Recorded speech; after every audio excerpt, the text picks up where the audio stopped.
Back. It's Number 5. Good to be alive. Thank That's you right. guys for being here.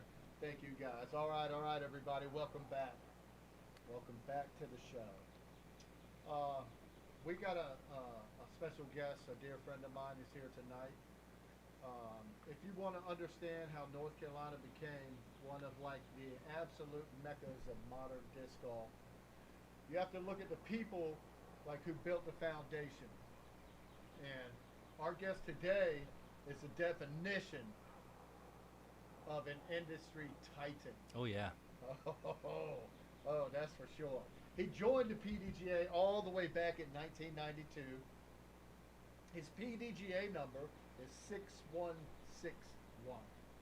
He's competed in over 500 plus career events, racking up 50 of those in wins along the way. But his impact off the course completely reshaped the sport. He's a former PDGA board member, a former North Carolina State coordinator, and a legendary tournament director who spearheaded the massive Dogwood Crosstown Classic, National Tour events, the Buckhorn Open, and served as a TD for the 2012 Amateur World Championships. It's my honor to bring in my buddy, Kirk Yoo.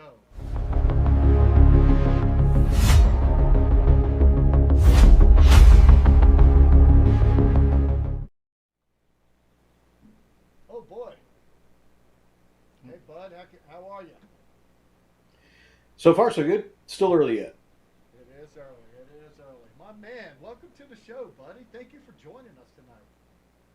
Thank you. I didn't know you had a podcast till you contacted me a couple of weeks ago, and I was like, cool. That's right. Hey, you know what? I didn't know I had one either. But I'm doing the damn thing. Here we are. Yes, sir. Heck yeah. So, again, welcome. Kirk, you've been around for quite a long time in this sport here. I've known you personally for, oh man, I know 20 plus years, I would have to say, at least. At least, yeah, because we used to compete up in Virginia. Uh-huh. Yes, sir. Yes, you did. Yes, you did. I remember you more as, I know we did compete, but my memories more of you are in your TDs running events and just, being a huge asset in the sport of disc golf. So, I want to thank you for everything that you did, done, continue to keep doing, and all that good stuff.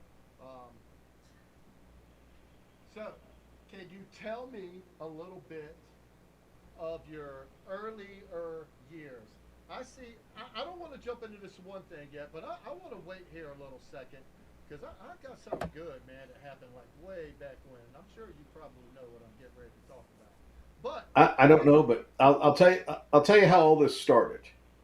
my man, I had never really planned on being a tournament director, but back in I want to say it was '98, Carlton Howard at the Crosstown announced that he wasn't going to run it anymore.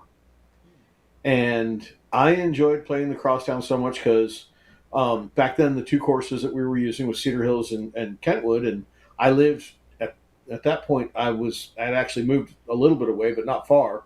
But anyway, I used to live 2 miles from Cedar Hills, and I didn't want the tournament to go away, so I figured I would ask him if I could take it over since he didn't want to do it anymore. His quote was he was tired of dealing with stupid people. And if you know Carlton Howard, you understand that quote. So I took it over from him, and that was how it got started, where I started running more and more events. I had never intended on being a TD. It just kind of fell together because nobody else was doing it. gotcha. Right on. And that was when 1996, you said? 98, when he announced he wasn't going to do it anymore. 98. And my first, as it turned out, I got lucky in my first one. He's still listed as the '99 tournament director, but I got into the USTGC because I ran the '99 Crosstown. They let me in as the tournament director. I'll be. Okay. Well, that gets me into Let's go ahead and get into it. 1999, the USDGC. You actually played and competed in that event, didn't you? Yes, sir. Yeah. Yes, sir. And did fairly well. I felt kind of on the final day that it rained really, really hard and was cold, and I kind of fell apart in the rain and the cold. But I did fairly well leading up to that. On the third day, I was in the lead group with Al Shack and Brad Schick, and of course the champ, Ken Climo. Wow, what Yep. a fun! You played 2 rounds, and then you were in the lead card and got to play with those 3. Yes, sir. It was awesome, and watching Kenny play was very cool. Oh my God! Like, man, you had to shoot lights out, bro, to do that. That is something. Yes, but if you look at scores going forward from there, the guys that have been playing since then, their scores are hotter and hotter and hotter every year. I couldn't possibly, even back then, wouldn't have played at that level. Even at my peak, I was never 1,000 rated. I was only like a 996 rated golfer. Okay, so why do you think those scores are hotter and hotter and more? Do you think it's the players? The players are getting better and better. Or the players? Okay, yeah. Yep, they're starting early. They're starting younger. They're learning to throw farther younger, and they're so focused. And some of them are lucky enough where that's all they have to do is focus on disc golf. In my case, I had to not just focus on disc golf. I had a life outside of disc golf, so I had to work full time, and then disc golf was my part-time fun. No, not that. So did you actually TD and play at the same time in your events as well? Oh yeah, leading up to I don't even remember, but I know it was many years into it. I played every tournament that I ran leading up to probably the last few. I didn't play as much, but there was, and they kind of made it a rule you couldn't play. But I played in every event for years. I even played in the 2 national tours that I ran. Yeah, you actually started, I guess, your TD before I joined the PDGA. So I actually joined the PDGA in '99. So. Oh wow. So yeah, pardon me. So yeah, in '92, right? You joined 6161. Yeah, that was actually back then it was completely random. Back in the early days, if you played in a monthly in the Raleigh Area Disc League and you beat more than 10 intermediate players, you were Carlton sent your information into the PDJ and made you an advanced golfer. You couldn't play intermediate anymore. And so Walter Haney got his the month before I got mine. That's why he's 6,001. And then I got 6161 the next month. And the coolest part about that number for me is that's the year I was born. Oh, no wonder. Maybe I need to turn the mic on. Oh, there you go. I can hear you now. I'm sitting here like he's saying people can't hear him. My son's texting me. Everybody's texting me. I can't hear you. I wonder why. I thought it was me. I was like, my headphones must really be bad. It is you. It's all of y'all. It's definitely not me. This is episode 5. We're on a This is glitch. episode 5. I'm glitching. All right. Hey, we figured it out. That's Episode what's up. 5. Wait. Why am I not on episode 1? Come on, man. Oh my gosh. I know. Hey, Well, we were hoping we'd have all the bugs worked out by the time we good got gracious. here for you. It looks like it's going to take us a year. It's going to take us a year to figure this thing out. Golly, we struggled just to get you on. We thought we were doing good and getting you on a little early, and then we're like, oh, no, what's going on? Well, so you know what the problem was? For whatever reason, I tried multiple browsers. The password you guys were sending me wasn't coming through. Didn't come through at all. Wow, okay. So that was the only problem. I wasn't getting the password. Once I got the password, it was piece of cake. Okay, let's go. All right. It's probably on. It's probably user error over here. Hang on. Maybe you need an IT guy because that's what I do for a living. Oh, Kirk. Now you're talking our business. Bring We it on. do. Bring it on. If you look at our last episodes, we're needing some help. So yeah, that'd be awesome. Hell yeah. Let's go. Let's go. Let's go, Kirk. Let's just throw it in there. Heck yeah. So I don't know if you know. Of course, I guess you don't. Like you said, you don't know. You didn't even know we had a podcast. And hell, I didn't know I had a podcast either. But in our podcast and live stream, we do a couple things. We have, of course, our very special guest that we bring in, our guest of honor. And then we have a news anchor that comes in on the 30s, Kurty McGurty, for your dirty on the 30s. So he comes on at 7:30 and 8:30 and gives you a little disc golf news with a little parody twist in there. We bring in, and I'm sure you'll know this guy and recognize this guy's name, but we bring in Billy Crump for Crump's Corner. Wow, I haven't seen Billy in a long time. Well, you're going to see him tonight, my friend. Awesome. You're going to see him tonight. Yes, sir. Yes, sir. We bring Brad McCoy in for Where's the Beef? If you got beef or he's got beef, any kind of beef, bring it up with Brad McCoy. He's got your beef. We also, at the end of our show, what we like to do is, well, I'll skip that a second. We also bring in Michelle Green, who comes in. Oh. Yes, she comes in and she highlights our women players out here in the sport. So she has a segment that she does a little clip on as well.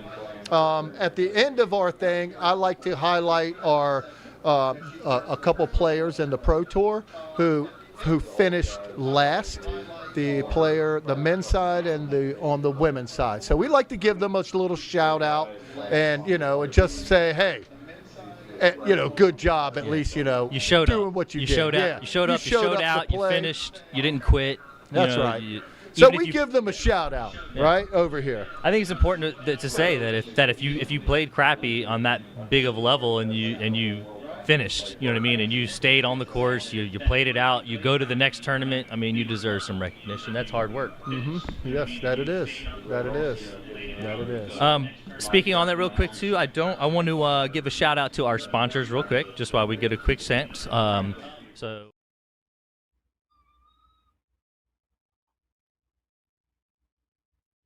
I lost you guys.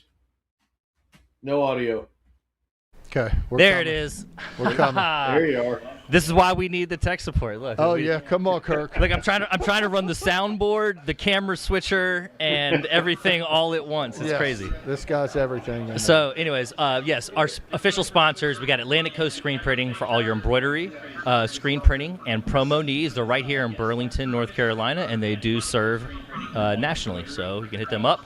Also, we have Forgotten Road Ales. As always, here we're going to present their M3rd 25th, The Deafening Sound of Silence brew here.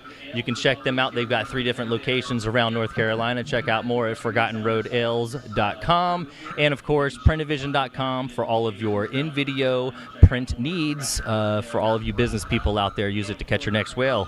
And that was our sponsors. Let's go. Thank you, guys. Thank you. We also like to thank our other sponsor, Ross Davis. Exactly. Deep Creek Jeans for letting us host here. So he's the letting us use this space. Sponsor. Yeah, let's go. So thank you so much, Ross. Thank you for letting us host here. Yeah, we are right in the pro shop of Deep Creek here. That's how nice he was. And so got all the discs around us. There's lots of vintage stuff. Actually, as part of maybe a segment we might break out is we're going to pull out a piece of vintage disc golf memorabilia that we can share with you guys. Yeah, and we also do, Kirk, what's called a Zilla's Skill Challenge also. We do a little parody, a little thing there. And I want to tell everybody who's watching that what we're going to do tonight is I'm going to do and throw the tech disc tonight. So if you guys that are out there in the chat and you want to comment on my speed, how fast I'll throw, and the spin, if you can get within 50 points of the spin and within 5 degrees or 5 miles per hour, the closest people will put together a little prize and send you something. So get your guesses in. Speed and spin. All right? Kirk, are you still playing? I know that. Did I see you? I'm trying to think of the last time I saw you wasn't it March at Camp Durant? I believe. Were you? I didn't make it to Camp Durant this year. Mostly because I am so busy right now trying to like wrap a bunch of stuff up because I'm getting ready to retire. And Right. so Okay. Awesome. when I get retired, I'm going to start playing more again. All right. Okay. I play occasionally, mostly at either Castlehane or Arrowhead in Wilmington. Castlehane is the closest 18-hole course to my house, which is still almost an hour's drive away. Oh wow. Okay. I love Brunswick that County course. doesn't have. Oh yeah, me too. But Brunswick County doesn't have a public 18-hole course anywhere in the entire county. Well, And I live about dead center of the county. Is that right? So now, is that something that Kirk Yoo is going to look into and possible maybe pitch? I started looking into it back in 2013 when I moved down here. I believe you. The current park director is not amenable to disc golf under any circumstances. Well, that's a shame. It is. Now Leland is actually working pretty hard at getting an 18-hole course, but it's not the county. It's their own little town, and they've got a good following, and I hope they get something going. Okay, awesome. Heck yeah. Let's see here. I'm trying to think of the last place that I did see you though, because now you got my mind boggling. Because I know you just showed up, and then you. I'm sorry. Yeah, I know. And I'm trying to think where the hell that was. But I don't remember where it was. And I know you didn't play. You just came and hang out for a little bit, and then you left. Man, I thought that was. I thought that was there. So you're getting ready to retire. Yep. Yep. And so you're not playing anymore, not running anything either. I know you have a baby, Tupelo Bay. Yeah, I still run Tupelo Bay every year, and it'll be in December just like it is every year. And I'm looking right now at having the cost reduced for Tupelo Bay for the players, down from $120 to down to $100 per player. So hopefully we'll see what happens. The facility has kind of negotiated a lower cost for us to rent the place out for the weekend. Wow, that's awesome. Y'all hear that, guys? Yeah. Yes, sir. Yes. Awesome. And it's one, like now, especially you guys are in the Burlington area, there's a ton of people that come down from Burlington every year, including Ross. You're right, including Ross. I know he's and Brad comes almost every year, too. That he does. Yes, he does. I've come a few times. I know the last time I was there was maybe 2 years ago, and man, I was still coming on and off of this, this torn bicep, and hell, trying to play that course. Not trying to, I did play that course with a torn, severed bicep. That's a damn hard thing to do, man. And that course is not for the faint of heart. No, it's not. And I was probably a dumbass for doing it, but what can I do? You can't stop me from playing. Exactly. But I need to, though. I definitely need to. Let's see it here. Sucks getting old, doesn't it? It does. It really does, Kirk. It really does suck getting old. I can't stand it. Kirk, if you had if you could put together your own personal favorite dream card, do you have like a dream card, of players that you would love to play with? Have you played with, you've been around so long, have you played with everybody? I haven't played with everybody, but so my dream card would actually, I actually played in almost my full dream card once, but there was one person missing. And my dream card would be Carlton Howard, Larry Leonard, Walter Haney, and myself. And in the final round of the Sneaky Pete, the 11th annual Sneaky Pete in 1996, the final round was Carlton Howard, Larry Leonard, Steve Millward, and myself. And the only change I would make would be Walter Haney. Where was Snoop? He was the card behind us. I was going to say. Yeah. Yep. Well, I'll be. Yeah, that was my only pro open win. Wow. Awesome. On a 4-way playoff. A 4-way. With those with Larry, three as well? Carlton, and Steve. Oh, yep, my. Everybody was tied. Yep. Wow, that is a great win.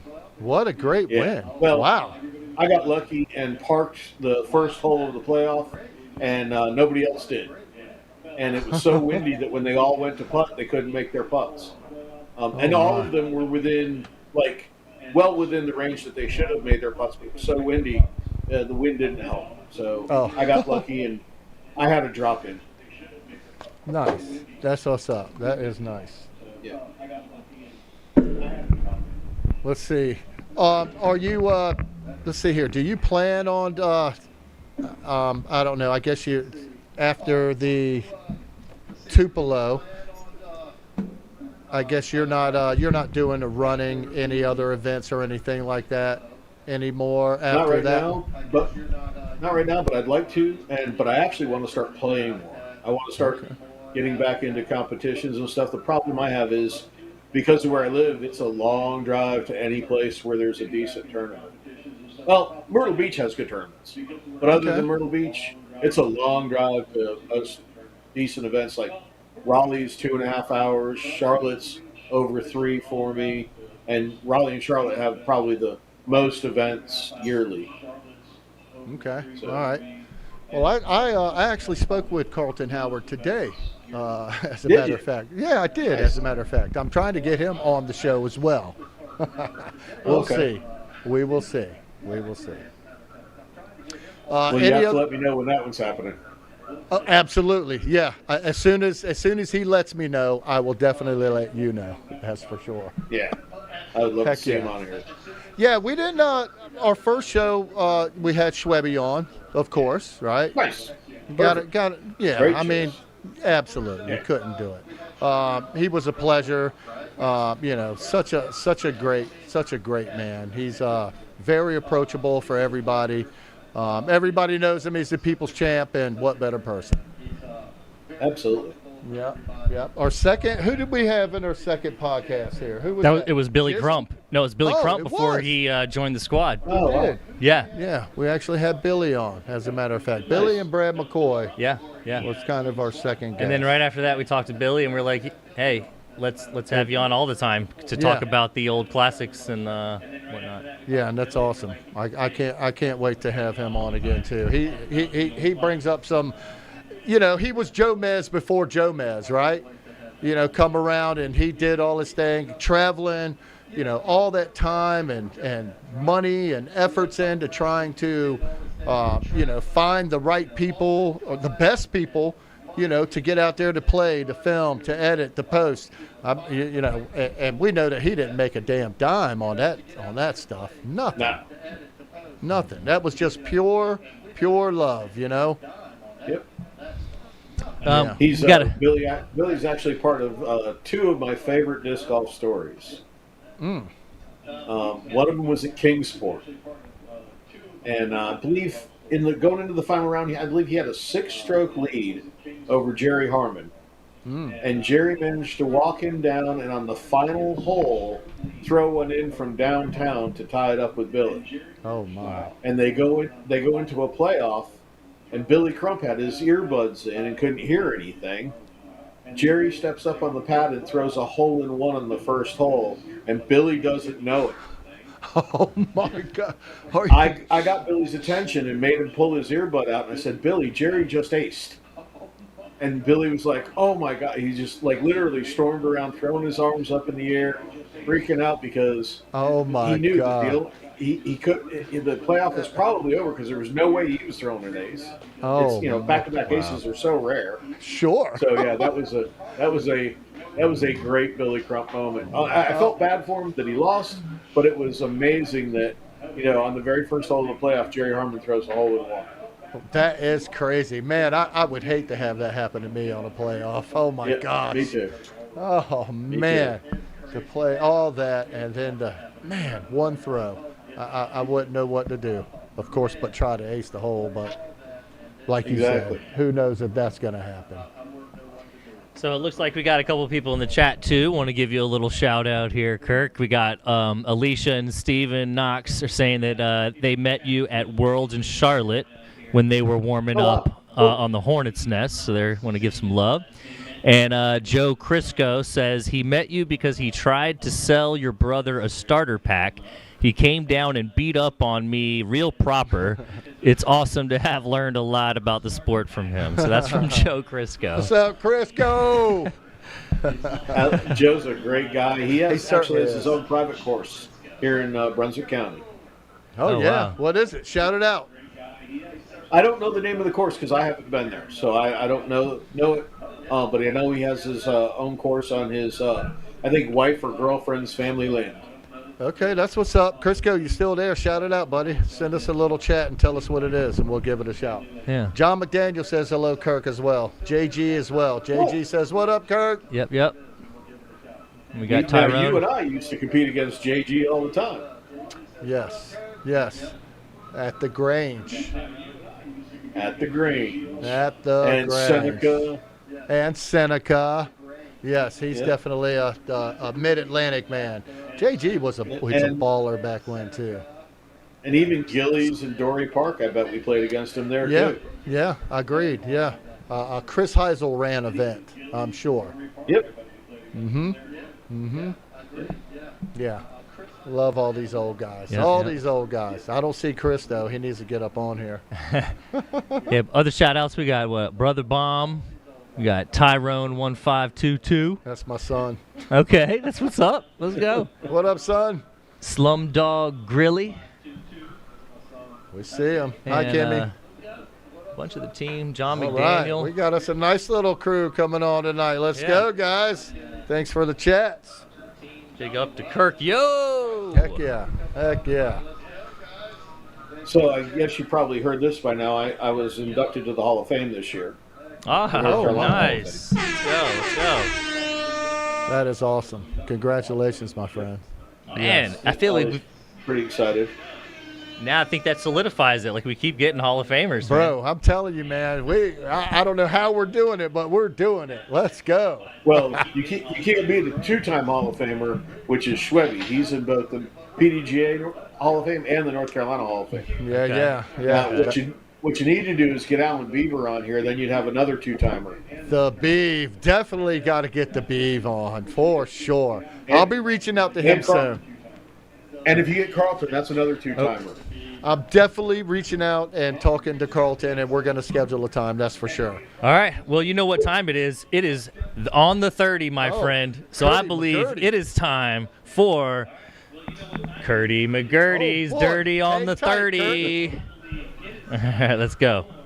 From the Carolinas and beyond, one man stops at nothing to bring you all the dirt from the course every 30 minutes. He stares death in the face and putts. No topic is out of bounds. Here on Inside Circle's Edge is Kurty McGurty's Dirty on the 30.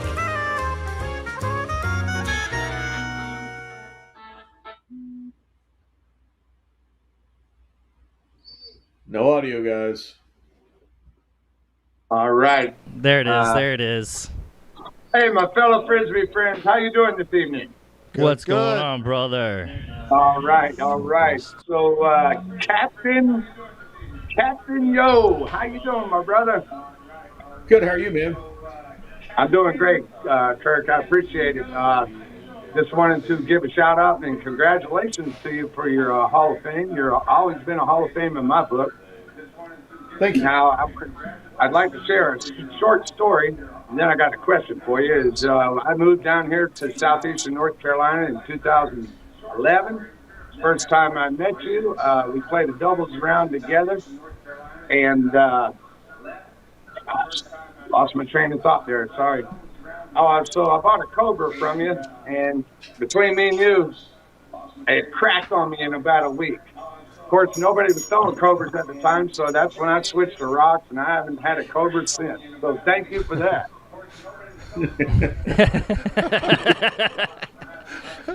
Now, I have Kirk, more than my share of DX Cobras blow up. Kirk, I want to ask you a question. You know, being that you're a little aged and seasoned now, Kirk Yoo, does this younger crew ever come up to you and go, what's up, Yo? But they don't mean it like your last name?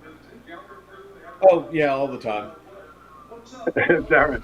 And for you, Robzilla, I think I just heard you say something about you had a son. I'm very surprised because I didn't even know you had a mother. Oh, my. Yeah. No. Well, I don't anymore, but yes. I have a son and a daughter. You're some kind of mother, that's for sure. I would. There's a saying that I do say, but I won't say. So we'll just keep it that way. Hey. Now, when you get back here to, what up, yo? So how are things down there in Suppley, North Carolina? They're okay. I'm pretty busy between work and the house and my black lab puppy who's laying right here talking to me. And all the rest of the stuff. We've got a big family. We're always doing something, so I'm constantly busy. I resent two things, and I say this all the time. I resent sleep, and I resent work, because I could be having fun doing something else. Yeah, three things that I don't like is both sleep, the work, and food. I don't like it. I wouldn't eat if I didn't have to be honest with you. Yeah, unfortunately, I can't say that. Now, you notice I said food, not drink. Uh-huh. Well, yeah, I wasn't going to mention that. Oh, no, I'm going to mention it. I wanted to share a story when I played in the Azalea with Captain Yo. And we were on the same card, and as you all know, Kirk is a rules follower. All the rules. Of course, I knew the rule about no drinking during the tournament. However, when he and I went to Uncle Louie's for lunch and had a couple slices of pizza, it was on. Yeah, I probably had beer with you. You did. You did. Yep. I have to admit, I like beer. Yes. Yes, he does. I don't know if I was ever able to. What you got? Somebody? Is that just tell that girl you love her? Is that somebody beeping in? Just say I love her. It's yeah, that one too. Yeah, we froze. So Froze like an ice cream cone. I'm going to head out here in a minute because I'm going over to some people's house to pull for the hurricane. Let's go Hurricanes. Go Hurricanes. Wanted to go ahead and give you a little dirt from what I heard this past weekend about the Mr. Calvin Heimberg taking down that Cannon Burr minus 37. Woo. I don't know, in the playoff, I think maybe Burr got the cold feet. I don't know. Maybe he it was just too chilly for him. But the tune of $12,000. Oh, my. Now, somebody needs to loan me two of that. Because I could use it. Now and then Holland Hanley taking down $7,000. And what a wonderful female pro. Now, my question is that, with these elite series and, these the way the disc golf elite tours become, these guys shooting, minus 37 after 4 rounds. Do you think this is enough fuel for fans just to be able to bitch and talk more shit about how easy the courses are and how easy the elite tour is? Absolutely. It is easy. I could do it. You could do it. It's definitely good. I can't play 4 rounds and like that. I can't either, although I did a couple weeks ago, but I damn sure didn't shoot 37 under, that's for sure. No. I understand. I think that with the way these guys are just pairing it up, and I've watched some disc golf and just, stick golf is what I call it. Some people call it ball golf. It gets kind of boring too, but on a Sunday afternoon, I like to lay around and, watch it. In disc golf, those open courses gets pretty boring. I like the wooded courses. I want to see the train wrecks. I want to see the wind. I want to see the rain. I think the fans do too. I agree. I like the woods. Love the woods. We need Captain Yo to get out there and design some courses. Whoa, wait a second. Where are all these other people? Where's he at, Cap? I'm right here. Okay, there he is. And that hole where I dropped out, that was my fault. I'm using a touchscreen Windows Surface machine or Microsoft Surface, and I went to touch the screen and touched the wrong spot. Don't so touch. Completely my fault. Yeah, That's all right. Don't touch. It's always your fault. Hey guys, I'm going to head over to our neighbor's. I'm going to head over to our neighbor's house and try and come up with a little more dirt for you. So All right. from the CD Network, this is Kurty McGurty with your Dirty on the 30. Back to you, Zilla. Oh, my That's man. what's up, Thank brother. you, Kurty Thank McGurty. you, thank We you. appreciate your dirty on the 30, buddy. We certainly do. Hell yeah. You know Curtis Brandenburg, Dan, I'll huh? make a little bit of money. Oh, absolutely. Yeah, I love that I've guy. known him for man. years. When you said it was Kurty McGurty on the 30, I knew who it was. Okay, all right, okay. All right. So, look, Kurt, I want to go back to the story that you said about the Azalea Open, right? You won the event at Azalea, is that right? I didn't mention that one. Well, I want to mention it. I know that in 2005 at the Azalea tournament, you won the Pro Masters division in that event. Yes, sir. Yeah. Something else also happened as well. So my wife's family is from Supply, North Carolina, and so when I play Azalea every year, I would come and stay with them, which is it's about 50 minutes from the course. And I came down Friday night, stayed with them, and then left early Saturday morning to go up to the course. And we had horrendous thunderstorms. I mean, I don't think I've ever. I can actually say this honestly. That I drive a lot. I've never driven in weather that bad before. And I totaled my truck on the way to the tournament. And I had a pickup truck. I had a small truck. It was a little Ford Ranger. I had 9 bins of discs in the back of the truck. Oh my goodness! Under a camper shell.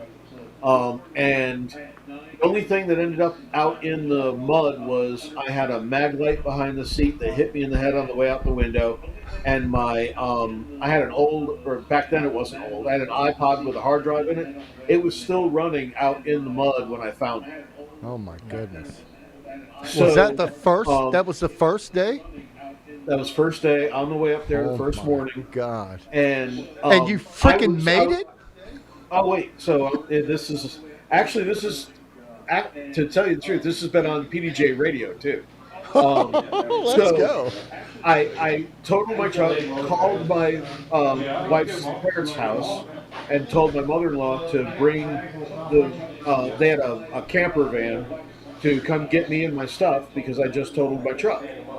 So I'm waiting for them to arrive, and while I'm waiting for them to arrive, of course, this highway patrolman arrives, and he gives me a ticket for driving at an unsafe speed in bad conditions. And so I'm sitting in the van. We got everything loaded up, and I'm like, well, what am I going to do all weekend? Just feel sorry for myself? I just totaled my truck. So I said, I'm going to So I was completely soaked through, and I had rain gear on, but I was completely soaked through because it was raining that hard. I changed my clothes completely in the van, and I called Walter Haney first. And Walter didn't answer his phone because I knew he was at Azalea. So my second phone call was Robert Leonard. And I said, Robert, get on the road and drive south on Highway 17 until you see me. He said, how am I going to find you? I said, just trust me, you won't miss me. I'm in the median. So while we were waiting for Robert to come get me, and I packed up a bag and an umbrella, everything I needed. While we're waiting for Walter to come get me, my father-in-law goes to start his van, and his starter key, the key, breaks off in the ignition. Oh my God! So we had to order 2 flatbeds to come out and take our vehicles away. Oh my goodness! So Robert picks me up. We get back to the tournament, and it was raining so hard the tournament was delayed. They didn't delay it for me because I would not have expected them to. I would have told them never do that. But the tournament was delayed because of conditions. Wow. And by the end of the day, there was so much rain in some places at Castlehane where the next day there were discs in the middle of the fairway where people weren't retrieving their discs because there was so much water in the fairways. Wow. Anyway, I had the lead after the first round, the second round, and the third round. And then during the third round, it took all the way to the final hole, and Billy tied it up on the final. Billy Crump tied it up on the final hole. Oh my God! Another Billy Crump story. This was one I wasn't going to tell because I'm involved. I was involved in the other one, but I was really involved in this one. Oh my goodness! So I told Billy, I said when we go to the playoffs, since he was going to be first in pack because he played a hotter final round than I did, I said, Billy, if I can hold you to hole 3, I said, I'm going to win this. And he says, why is that? I said, because you've thrown a thumber he was in my group. We played together the entire weekend. Mm-hmm. He'd thrown a thumber on hole 3 every single round. And I said, if you throw a thumber, you're going to lose. Oh. And he threw a thumber on hole 3, and I threw a smooth buzz right down the middle of the fairway and threw a smooth buzz to the basket, dropped it in for the 3, and he took a bogey. And I beat him in the 3rd hole of the playoff. No way. You called it, and he did it. Yep. You told him not to do it? Oh, yeah. I told him not to do it. We went birdie, birdie, and then on the 3rd hole, bogey, par. Oh, my goodness. Oh, my God. I can't believe but you left your car. How? That must have been early. It's better. Oh, wait, it gets even better. While we were playing the first round, my wife and her dad drove back to Raleigh, got my other truck, and had it waiting for me in the parking lot. So when I got done with the first round, I had a vehicle. Let's go. Shout out. Let's go. Oh, my goodness. That's awesome. Yep. Damn, I can't believe you played. You didn't just be like, it's raining its ass off, I wrecked my truck, forget this. But you went and played anyway. Well, I guess that was kind of the driving force behind getting me to go was I didn't want to sit around and feel sorry for myself all weekend. I wanted to go have some fun. Right on. And wasn't expecting to win, not after wrecking my truck. I mean, all the windows in the truck were gone. The roof was caved in because the truck rolled. It tumbled. But the cool thing was none of the discs flew out of the back of the truck. I just had to get them all back in their bins from in the back of the truck, but loaded them up in my father-in-law's van and all my gear because I had, I tend to carry more than I need, and just like we all do at disc golf tournaments. And I just got lucky, and Snoop just jumped on, and he's like, "Bro, my bag was literally floating across the ground. Like, he said it was terrible out there. I don't think I've ever seen rain like that ever, and I've weathered a lot of hurricanes between Raleigh and here. I've weathered a lot of hurricanes and never seen that much rain. Wow, was that a hurricane or just a thunderstorm? Just a really bad whole series, a big line of thunderstorms that came through, and I think we got down in this area. We got somewhere like 4 or 6 inches in like 30 minutes. Oh my! It was unbelievable. And then up in Castle Hayne, it was raining like a big dog for like hours on end. Oh my goodness, man! I just couldn't. I couldn't imagine. I couldn't imagine playing that course in that type of weather. Luckily, it's pretty flat. So, I mean, other than the water not draining very well, it wasn't like you had to like walk uphill in the mud. It was just keep your feet were soaked the whole time. Wow. No, Kurty McGurty still on. No. He's coming back on.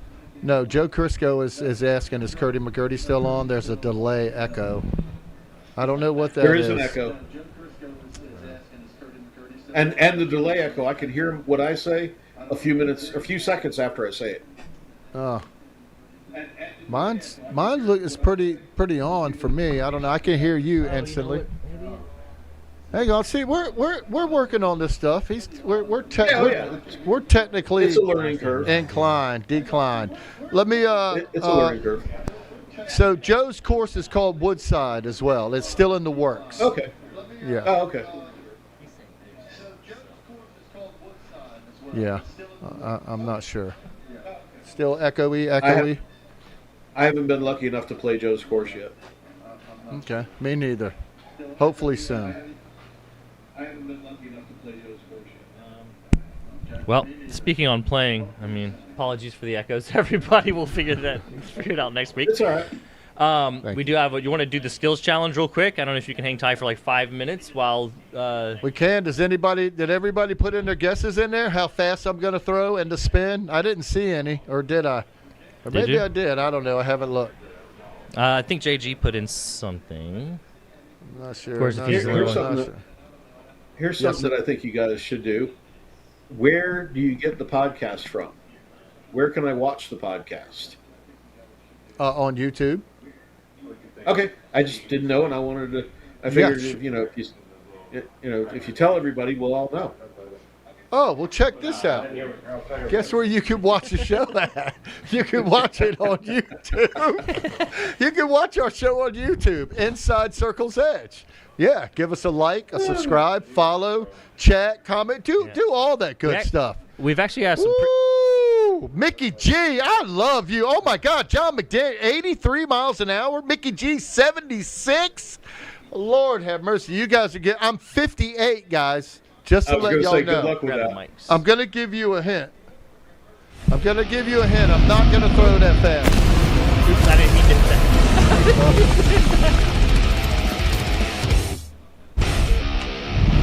80? Jesus Christ, there's no way. Good. You guys are crazy out here, man. 61? 80? Oh my God, there's no way. 76, 83? Yeah, 3. That's it, son. I like 3. All right, I'm going to go get this. Kirk, you got a guess? How fast do you think I can throw and how many spins? I don't know about spins, but I'll say 60, in there with them 62. right now. Oh my God, man, you guys are awesome. I'm hoping I can get that. I'm hoping. Hang on a second. I got something to tell you that you're going to find interesting. Talk My to me. favorite band is Blue Oyster Cult. I love BOC. And I've seen them 13 times, but Godzilla is one of their famous songs. And so I was going to tell you that sometime during the night tonight, so I wanted to tell you. But I'm expecting you to throw at least around 60, if not higher. All right, okay. Well, I'm going to give it a shot. And I love Blue Oyster Cult. And JG always serenades me the Godzilla song, always. But he uses Go, Go, Go, Robzilla. Ooh, Yep, there you go. Ooh. All right, I'll be right back. Give me 5. All right, where are we at? Right here, right there. Audio I on. need this. I need All that. right. You want me to put that on? Yep. You can hear us, right, Kirk? Yes, I can. Perfect. All right. Coming in for the skills challenge. All right, let's go. Let's go. I'm coming. Welcome to Deep Creek Woo! Skills Challenge. Here we are. Oh, can we turn that down? We need to make sure that's so. Let me get this on. Make sure this is right. All right, just so you guys can see. Oops. Wrong button. From my last throws. All right, can y'all see that? That's my last throws, guys. All right, that's before I did anything. All right, here comes some new ones. 4 miles And I'm an in hour? flip-flops, just to let y'all know. So if y'all want to cancel and change those numbers. All right, does anybody want to stand on that to make sure it don't like tip over or something like right there?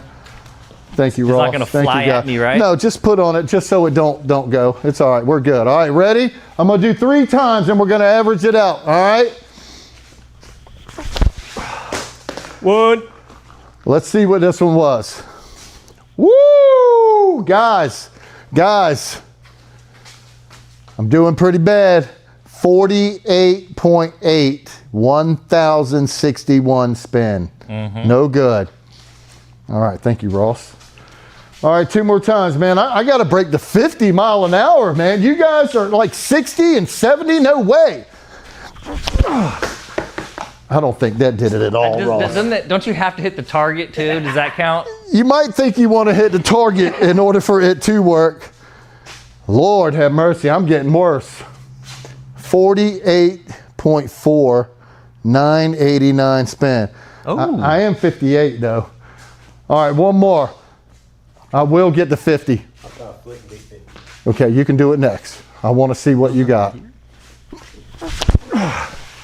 That one felt pretty good. Oh God. Damn. I swear I was trying, guys. 49.2, 1,000 spin. I suck. All right. I never claimed to be a pro disc golfer. We're going to give Ross a try. Everybody welcome Ross. Let's go.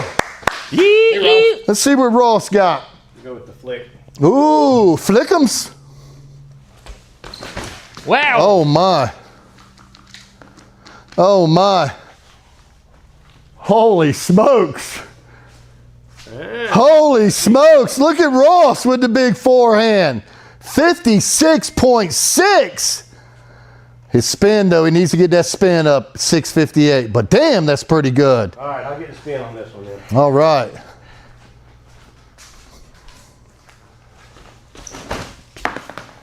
That's another good one. That's another good one.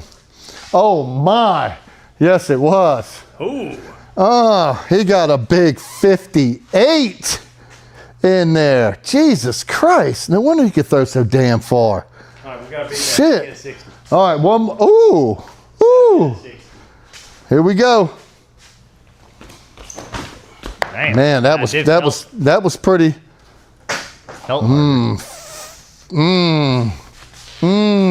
Oh. So close. So close. Ross is doing the damn thing. Hold on, guys. Y'all meet Joe Zuki over here. He ain't getting away. He's got a one-finger destroyer that I want to show you guys. He don't even run or nothing on this guy. And this guy can crush 400 with a standstill flick. Let's see what he's got. God, it's more than mine. Was it? 54. 54 with 765 spin. That's right, good spin. One more. Come on. Let's go.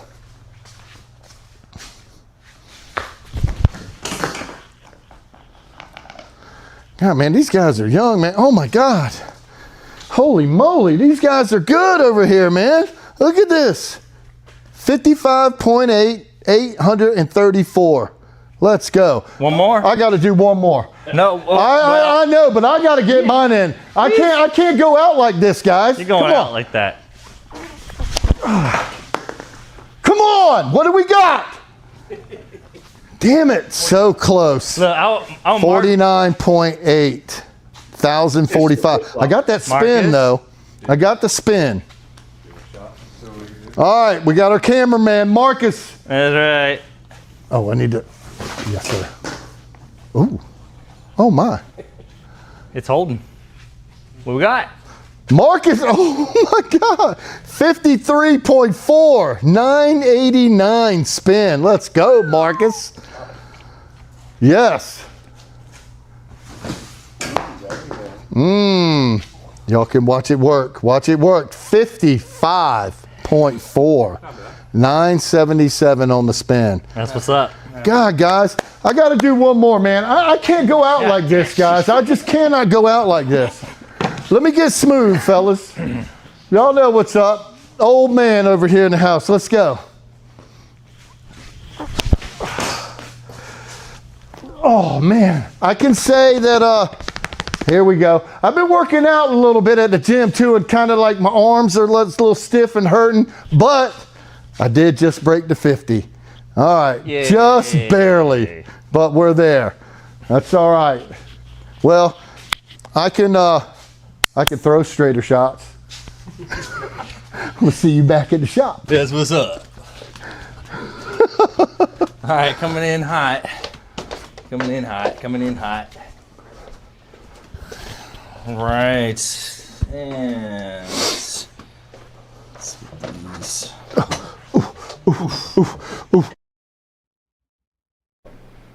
Thanks for waiting. Thanks for hanging out. Oh, man. Oh, gosh. Thank you, Kirk. Oh, no problem. Oh, you little shit. Heck yeah. Well, that was our first real legit semi-skills challenge. That was our first. Kirk. I'm an old man, bro. I barely broke 50. Like, I'm throwing. I don't understand it. Like, what in the hell? I feel like I can throw harder. It was the flip flops. You think so? Okay. No.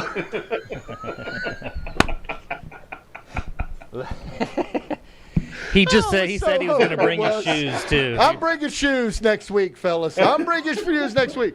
I'm on a mission now. You guys have got me on a mission. I've got to at least get to 55. I have to. There's no way.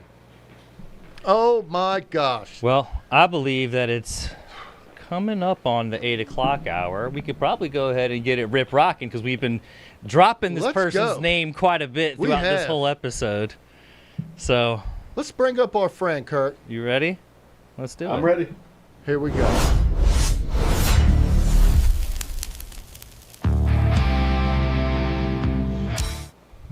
Woo! Yeah. Oh, man, let's go, Billy. What's up, Billy? Oh, of course, the audio problem. There we go. We're good now. We're learning. Hang on. Hoop, hoop. I love yo, man. We had many about. Uh-oh. You got to hold. We got to. I think it's your phone, not necessarily your internet, but it's your phone camera's too far away from you or covered. Nope. I'm right here on it now. I can't get much closer. There you Yeah. go. Oh, that's working. Yep. Heck yeah. Billy, hey, buddy. Welcome, bud. Evening. Kirk Yoo, I love you, man. Hey, man. I Love you too. do, bro. We had many a battle back in the day. Lots of fun. Absolutely. Yeah, he just told a great story. I told a great story about you at Kingsport and Jerry Harmon. Oh, my goodness. I still hurt when I think about that. You know, 7-stroke lead Saturday night. You had 7? Was it 7 strokes? 17. What? 17. Bro, I was. Matter of fact, we were walking down the fairway, and Jerry does a specific shot, and he was just not playing well. And we all did a little floater shot and parked it, and he tried to do it, and he threw it about 60 past, and we were good buddies. I pulled him to the side, and I just blessed him out. You know, I said, man, what are you doing, man? That is not a shot. That's the stupidest thing I ever seen you do. How about waking up and start playing? And he went down and he drained the 60-footer, and I'm so sad that I did that, but I love that guy. Fire from that point on. That was a tough week. Oh, man. Damn, sorry about that, Billy. That's all right. Memories are good and bad. That's a right. good one. Yep. Heck yeah. So what are you boys talking about? Yeah. Going on? No. We are talking about nothing. Yeah. Of everything. We're rimming it right now.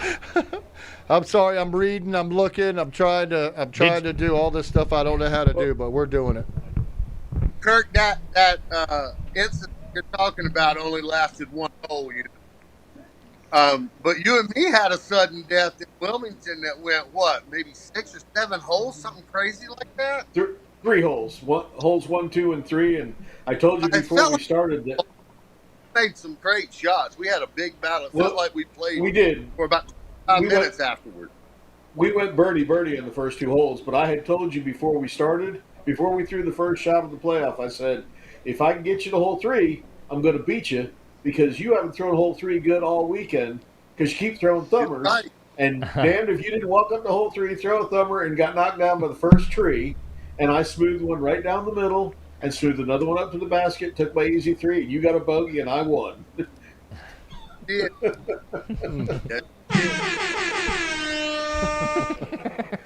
I was watching you do the skills thing, and I can't throw it no more. But I just wonder what my thumber would have been because I threw it pretty decent. Yes, you did. Yes, you did. I guarantee it's better than 49 point or 50.2. I can guarantee you that. Well, I mean, I threw it like baseball. I was a catcher, and I threw a lot of those just like I was throwing somebody. And I feel like the thumber could have got. I'd like to see Swebby do it in his heyday because he gets farther, close to 60, I think. But That's now that's unbelievable. just off the backhand. Yeah, there's no way. I can't even think about picking up a disc and throwing thumber or anything, with this damn injury. But anyways, that doesn't matter. It hurts my shoulder just to think about it. Yeah, I couldn't throw it when I could throw. And I played baseball and sports and all that good stuff, and I knew how to overhand and all that, but I don't know, I really wasn't good and never really Never really did the thumber, tomahawks, and any of that other stuff. Hell, I don't even know how to sidearm. Can't even sidearm. No, Nope. but that thumber was a weapon for me. I love that. I will say, Rob's sidearm has something to is lacking. Oh something. gosh, yeah. No, Ooh, there's no sidearm over here in this game. Nothing. So Billy, did you ever film Kirk Yoo back in the day, or is that? Oh, I'm sure I've got. It's not just to Flash. I think we did 37 tournaments, something like that. And I know Kirk was at several. We did. Hey, I know you were there. Yeah, I'm sure we filmed Kirk back in the day more than once. One of the cool ones was I was the poster boy for USCGC. It was either 2000 or 2001. Somebody just happened to take a picture from across the lake, and I was throwing on the beach hole, hole 6. Mm-hmm. And they got me in full run up on the pad. And so I've got the poster out in my barn. I had the poster laminated, and it was really cool. Yeah, no doubt. Do you remember me walking up to you at the USDGC? Now, y'all, on the final day, and you was in the lead card. No, that was third day. And Kenny got that ace. Was third day, and I caddied for you Yeah. and got to see some amazing shots. You were He just caddied for me. And just having the best time that day, bro. Yep, I was. Lead Yep, card but of the USDG. That's saying something. Yep. Yep. Oh, and the video, if you ever see the ace video of Kenny getting that ace on 17 at USDGC, I was the first person that high-fived him. If you watch the video, big hair, and that was me That was standing you. right behind you.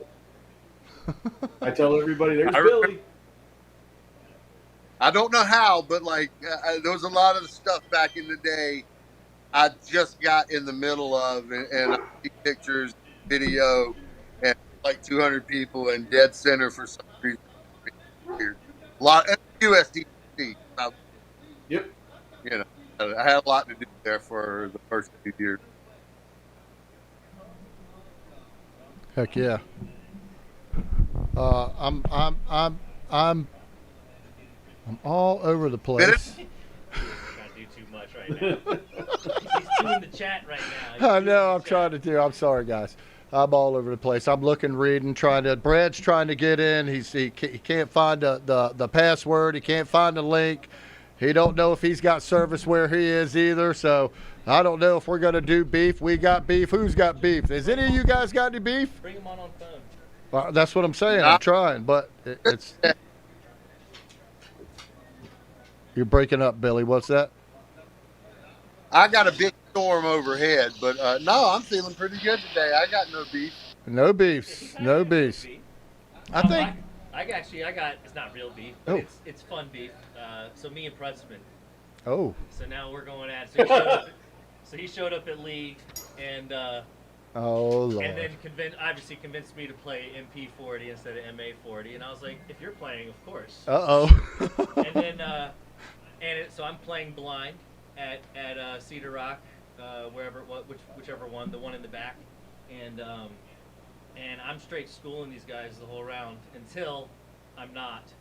But it came down. I guess I was in the lead until Jason had to make a putt outside the circle from like a ditch on the last hole to tie me, and he did. Oh my! So the beef continues. Did it? So that was a tie for what place? First. Did y'all play it off? No. Because it was like that. It was rainy. It was Oh. dark. It was like whatever. I'll be that damn Jason Plus, Prutzman. He didn't want to go there. He already knew what time it was. Oh my goodness, Jason, if you're out there, watch it. Okay. You know what? I want to do something real quick. This is just for do a little sponsor shout out here. Again, we're kind of at that point in our show here, so let me give them a quick shout out in 1 second. Let me see here. Can I give a shout out to my sponsor? Please. 100%. Please. Right there. Got to get the picture right. Discraft. Team Discraft. Love Discraft. Team Discraft. Official They've been good to me for, gosh, it's over 20 years now, and I can't say enough good stuff about them. Really, 20 years. I'm amazed they keep me on the team. I'm amazed too. That's unbelievable. I was amazed they you're put me on the team. Are a great player. What's that, Billy? And that, Much of an ambassador for the sport. I mean, he runs tournaments. Oh yes. He does more than just play. The Kirk Yoo, I know, does. You're right about that. He certainly does. He's a pioneer in our sport for sure, and he's had his hands in a lot of stuff. Yeah, I've never been sponsored. You guys will appreciate this. I asked Harold's permission to be sponsored by Discraft. Harold Duvall. Yeah, and he asked me to join the. Oh yeah, he gave me his blessing. Discraft called me up, asked me to be on the team. I said, "Hang on, I got to make a phone call." And I called up Harold and I said, "Look, Harold, I don't want to hurt anybody's feelings, but Discraft has asked me to join the team. What should I do?" And he said, "Take the deal." Did they not want to sponsor you? How come? Why didn't they? Harold already had, at that time, Harold had 5 people in Raleigh sponsored. He had Carlton, Walter, Larry, Brian McCree, and Brian Schweberger. And really couldn't afford to do a 6th person in such a small area. So he, I had asked him multiple times. I would love to have been on. I would love to have played for Innova. But Discraft picked me up, and I got to say I've been happy with them. Their discs are awesome. I can't say enough good stuff. They certainly are. Billy, are you sponsored or have been sponsored from Innova or Discraft or anybody? I was sponsored from probably 2001, and then sponsored for, I don't know. Never. Yeah. You're in and out on us, buddy. You're in and out on us. I got a bit. Yeah. Now I can't get much closer. Yeah, I know. We'll have to get you on a lapel pin. We'll get you one, so that way we won't have these problems. Can you hear me now? We can. Yeah. Yeah, I was sponsored when I was on tour 4 or 5 years. I was sponsored for quite a while.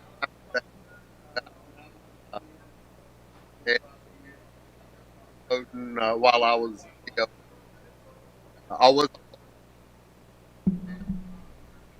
be person.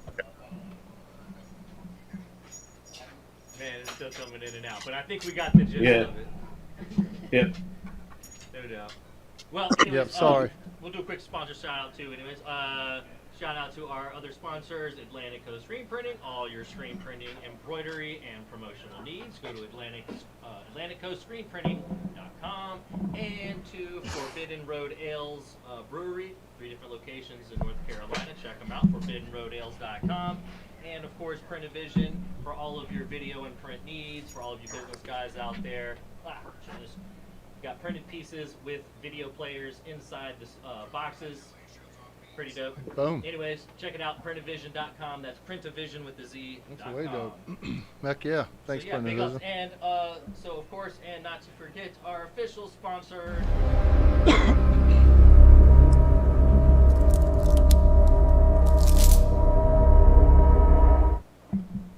Heck yeah. That's right, it's Deep Creek Dreams. Thank you, RossaRoo, for letting us be here, and big shout outs to the Deep Creek Dreams Club and everything. And he wants to announce that they have some new Nightmares hats, I believe he said, are coming in. Or Deep Creek hats, but either way, new hats coming in to Deep Creek. Check them out. Got some also, new shirts too. What's that? They got new shirts in as well. They got the map printed on them, full color, so they're pretty awesome. Those have been flinging out left and right. So stop by Deep Creek in Burlington, North Carolina to get shirts. And yeah, there you go. That's right. That's what's up. Thank you, sponsors. Hell yeah. That's what's up.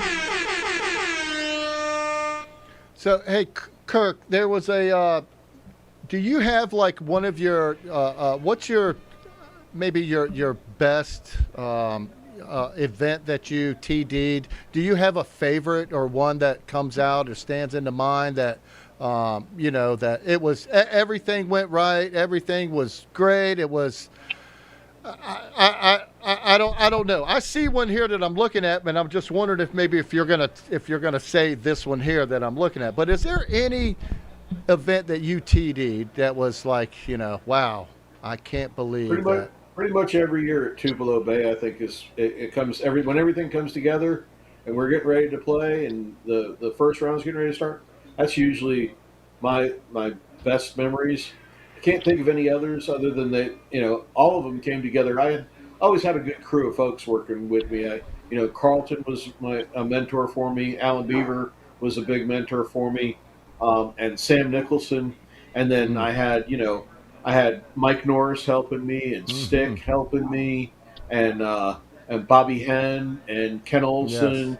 Yes. Those guys. I always put a good crew around me, so all of my events seem to be run fairly. At least I thought. I never got any major complaints, but all of my events seem to be run very well. So I was happy with pretty much all of them. Nice, good. What about in 2012? Oh, the World Championships. That's pretty big. How many players was there? Do you remember? Oh, between both the Ams and the pros, I want to say it was around 1,200 or so. Wow. But the funny thing was, leading up to it, I did a lot of stuff on the Am side as far as like I was in all the meetings and participated in everything that was going on leading up to it. But then once things started, the Ams were a piece of cake. I didn't have any issues with the Ams at all, but there were lots of issues with the pros. And Sam Nicholson, he was the executive TD over the entire tournament, both Ams and pros. And I had to go out and ride roughshod on the pros multiple times. And the pros were not fun to deal with. Yeah, they never are. Well, it was so bad that at one point, two of the top pros. So Kenny Climo and what's his name? Pat. Is it Brown from California? Patrick Brown?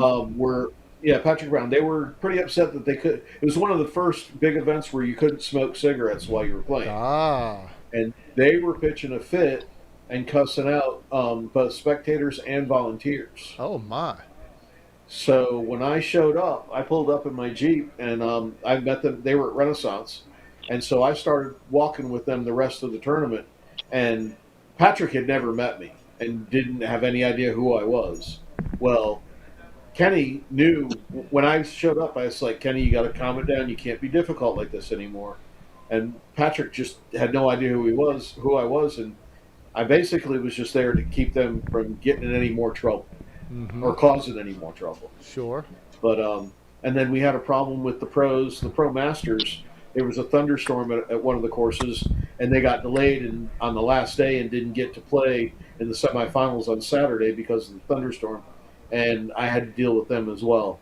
But other than that, it was the Ams were smooth as silk. We didn't have any problems with the Ams. I love the Ams, except when they play the Pro Ts when we play them. But I love the Ams. That's my beef. Everybody knows my beef. I just don't like when when it's set up. When the AMs and pros play together, and especially if they're two sets of T pads, your AM pads and your pro pads, and I don't know why every daggone tournament director lets the advanced players play the pro pads, and I don't understand it. It doesn't make any sense to me. So that's my beef on beefs. So yeah, but other than that, I mean, I love the AMs. Tyrone's got beef with Brad, he says. Oh, my son's got some beef with Brad. I know what it is. He said he looks better in light blue. And I thought Brad would look better in pink. I think you're right. I think he does. I'm trying to get him on, and for some reason he's out in the country. He's with his son. His son just turned 21 a couple days ago. They went to the beach. Lil Zach, Lil Smooth, just turned 21. And he lost his damn ID card. So he went down to the beach, Went to all these bars, and he couldn't even have a drink because he lost his ID. Way to go, Zach. What a rookie. What a rookie. That's all right. You got plenty of time to drink, buddy. Don't rush it. That's for sure. Do not rush it. We got Go Hills. Where's Michelle at? Well, she probably wasn't coming on until after Kurty, I think. Oh, where's Kurty? At 8:30. I know. Where we got? Mickey G! We got Silky. Didn't you say you had 2 stories, or did you? Well, you told quite a few stories about Crump already, but didn't you say you had 2? Or did we hear the second? The two I've told are the ones I told. I told you the first one about Tennessee and playing with Jerry Harmon. I wasn't going to tell you the second story, but I got it out of Rob you. kind of pulled it out of me. That was the second one. Okay. Well, we had to get that one. Let's see here. I'm trying to. Give me 1 second here. So you mentioned Kirk back in 1999. You mentioned a man by the name of Al Shack. I know a lot of people. I know a lot of people in this era right now do not know who that man is. He was so smooth, it was unbelievable. He doesn't know. Well, he probably doesn't even know who Brad Schick is either. No, Brad I'm Schick sure is he still doesn't. playing and Yes, still he winning. is. Brad's still playing and winning up in the Ohio area. That he is. Brad is now. I think Brad's now old enough to play 50 plus. I but I'm think not so. sure. I think so.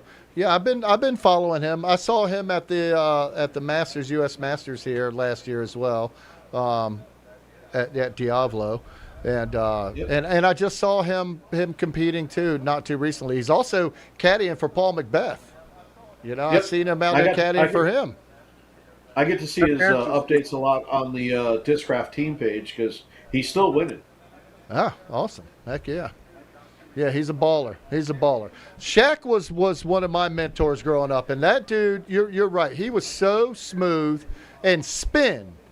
His spin was what had him. He had his hand; it would cock so far back, and it would just throw. You know, him and the Winnie crew, and then you got this man here in the Carolina crew, and you know, what great historians we have right here in our sport on our show. Thank you guys for being here for sure. And Brad is saying that his beef next week, can you guess what it's going to be? It's going to be about technology. How shit ain't working. How everything is just messing up. So Brad's beef next week is going to be about technology. I've got a technology beef this week then. Well, there it is. What do you got? So the PDGA app, right? I mean, it's great that we can do much more now, whatever, through it. But there's a problem with it, and the problem is that in, like, let's say these weekly tournaments that do the PDGA scoring or whatever, when you go in, let's say that, like, as an example, I played the first week of the season as MA40, but the next week, no MA40 guys were there, and only, like, MP40 and some other divisions, which I qualify to play in kind of like a few different, I can play in, like, a bunch of different divisions. But then you can't change your freaking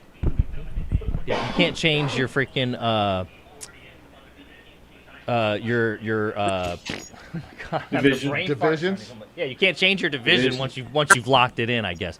Which makes sense because if they're going to do it for the PDJ League, but if you're going to do that, make sure you either have enough people to cover it or come up with something where it lets you change your division for the week or something. I don't know.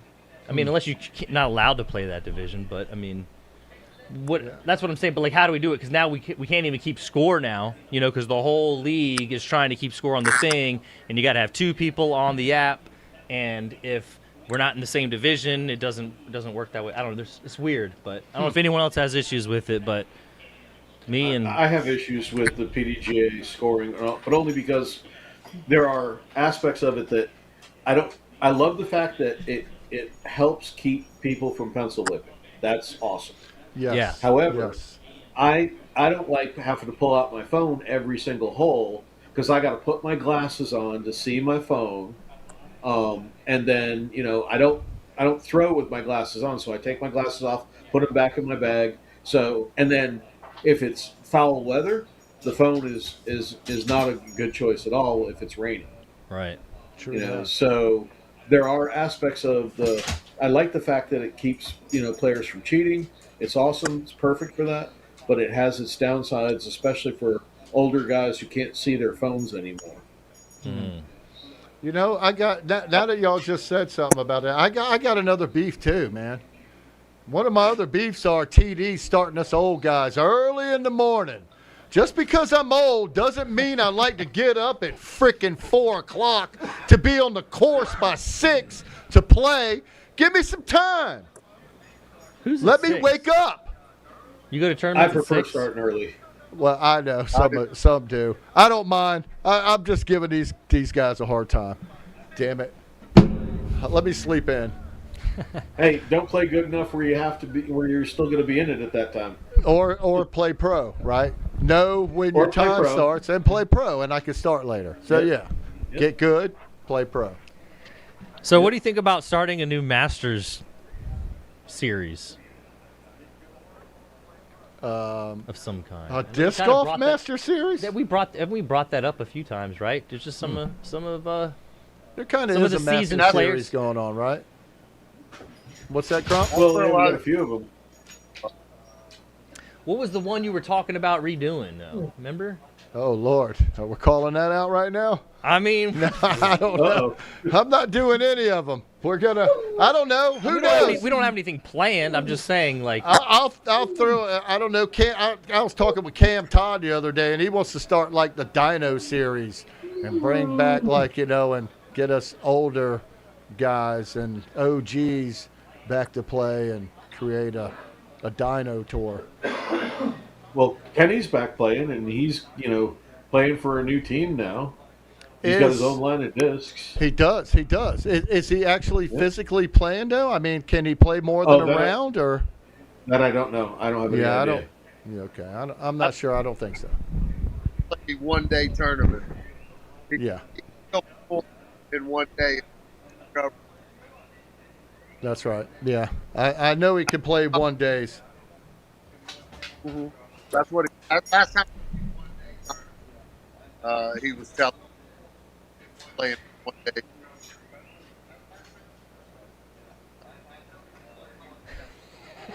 Nothing. We're losing you, Billy. We get 2 words and then you break up, man. Sorry. Here's that other beef that we have.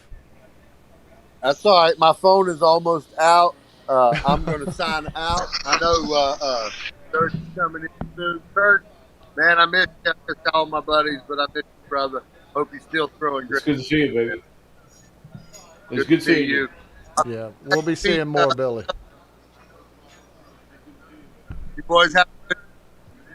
Hell yeah, you too, man. Thank you, buddy. Thank you, Billy. We love you. Thank you for coming on. We're going to get you right. We're going to be sending you a mic. We're going to be sending you a nice lapel mic. Oh, maybe that's what's going on while I'm Plus, I fucking got a echoing. big storm over top of me right now. Okay. All right. Well, you be safe then, buddy. Okay. All right, dog. All right. Enjoy All right. the I love evening. you. I love you. All right. All right. Yeah, we got to get Billy right. He busts in and busts out on us. I can barely hear him on this stuff. So yeah, we do got to fix Crump. We know. We know. Yeah. Sorry. Sorry. Marcus over here says he needs a signed buzz from you, Kirk. Okay. All right. That's what's up. Yeah, Harry, I suck. I got my guys chatting. Yeah, I'm with you, Zilla. He's only at 740 on his spin. Yeah, I'm not that much better. So I feel you, Harry. We need to get better. I just started. Kurt, I joined the gym. I just joined the gym a couple weeks ago, starting to work out. Right, I've never joined the gym. I never worked out. I've done all this stuff, and I just did. I joined about maybe a week and a half ago. And I've been a few times now already. And I guess I'll do like upper body, and then I'll wait a couple days, and and then I'll do legs, and a couple more days and do body. Of course, I'm 58. I can't get out there and just start pumping iron. Well, Yeah. I'll be damned if I didn't. That's all I did. I don't know why. I'm like, okay, you see all these? Wait, let's go all the way down here and let's lift. Man, what a dummy. Because I feel it. It's hurting, and I think that, and I'm gonna say that's why that I just got at 50 mile an hour too. My arms are tight. I was working out. I didn't have. Where'd you get that sensor? Where'd you get the sensor that was on the bottom of the disc? Oh, this is the tech disc that we that I bought online through Tech Disc. Okay. It comes already on it. Okay. Cool. Yep, and it's calibrated already and should be and all that stuff. So, I've had it for a while and been throwing it for a little bit, but I hadn't had it out for a little bit. But I think it's legit. It's definitely me. I can't. I've lost all kinds of spin and speed and all that stuff. Oh, I understand. I still have the spin. I just don't have the speed, and I think that's what keeps me. Yeah, right in there. Marcus says much love. Time has a way of catching up with all of us. Yes, sir. Mm-hmm. I'll tell you what, it don't wait for nothing. Nope. It's I remember when you weren't gray. Oh my! Holy crap! I was gonna say, I can't say I remember you when you had hair, but I remember you when you didn't have hair. Actually, there's pictures of me at my very first Worlds in 1999. I'm sorry, 96. I was going to say, 96. Had to be. 96 Worlds. Yeah, 96 Worlds. I had hair at the 96 Worlds. I'll be damned. And I had not hair all the way up through. So I played 96, 97, 98, and 99, and 2000 and 2001. I had hair all the way up till the 99 Worlds, and after the 99 Worlds, I started shaving my head. Oh. And we called you Baldy. So yeah, Kirk, I've been called worse. Joe says they have a setup at Throw Coast in Leland. Yeah, I was just there last week for the first time. Okay. I didn't know they had a setup there for the tech disc, but I'm gonna have to go check it out. Yeah, that's what's up. Yeah, I like those guys out there. Heck yeah. Everybody's saying they got some nasty weather around. Everybody be safe out there for sure. Speaking of weather and news, I think it's 8:30 once again. Time for Kurty and McGurty's Dirty on the 30. From the Carolinas and beyond, one man stops at nothing to bring you all the dirt from the course every 30 minutes. He stares death in the face and putts. No topic is out of bounds. Here on Inside Circle's Edge is Kurty McGurty's Dirty on the 30.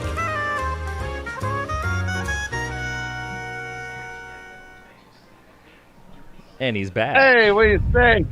Kurty, And there's Captain Yo and the Yahoos. That's us. Bunch of Yahoos. How you boys doing? Hey, buddy. Good, Doing good. Long time no see. Yeah. So I mean, it's a long time. So when I didn't even know Kirk was born with hair, and I thought Zilla was born with a ponytail. I was. I've known Zilla for 25. I used to be blonde. Yeah, back in '99, I actually counted the little rings of all the bungees on his head, and I don't think he's added any. Well, how do you do that? They were here the last time. Good to see you guys. I'm over at my homie's house watching a little bit of the hockey game. And What's the so score? I don't know a lot. Hold on, I'll tell you. It's a CAR team. Oh, it's at a commercial. It was at zeros. The CAR team is playing against the MTL team. Oh, And it sounds like they're MTL. It sounds like they're yeah, the MTL is playing at home, and the sound definitely sounds like they're in Canada because of the commentators. And these guys are good, man. You think I'm a reporter. These guys are really good. They're pronouncing these crazy names. I wish they could spell it, though, but they don't know how to spell it.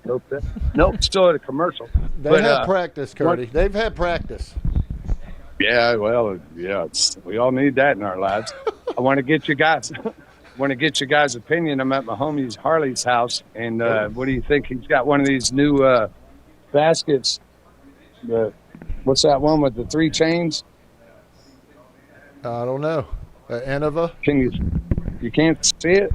I can see it, Yeah, but I don't know what it's called. That isn't it the Tour Series thing where it's got this inside ring right there on the. I think they used it at Myrtle Beach Open last year, which was the last time I saw Captain Yo. Oh, okay. That is correct.